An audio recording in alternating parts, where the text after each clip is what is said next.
I wish that I were in a mood for good humor, but I'm not.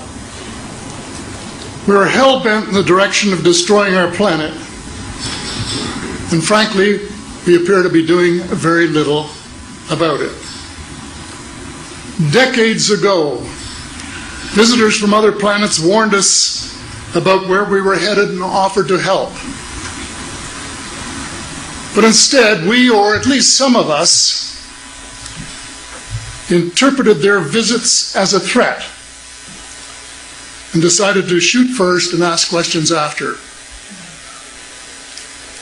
The inevitable result was that some of our planes were lost, but how many were due to retaliation and how many were as a result of our own stupidity is a moot point. They, the military, must have been and still are so paranoid that they feel it necessary to use the visitors' technology to fight them off, rather than welcome them as partners in development,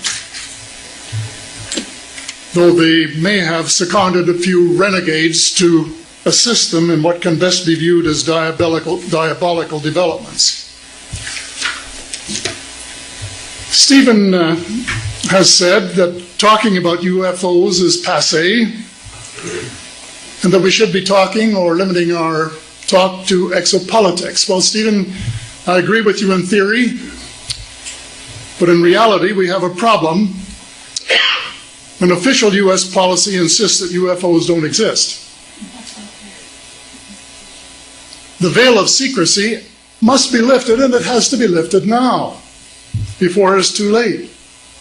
It is ironic that the U.S. should be fighting monstrously expensive wars in Iraq and Afghanistan, allegedly to bring democracy to those two countries, when it itself can no longer legitimately claim to be called a democracy, when trillions, and I mean thousands of billions of dollars, have been spent on projects about which both the Congress and the Commander-in-Chief have been kept deliberately in the dark.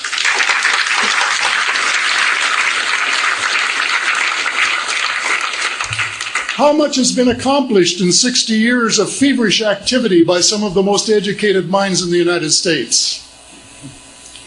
Has America developed flying saucers that are visually indistinguishable from the visitors, as alleged?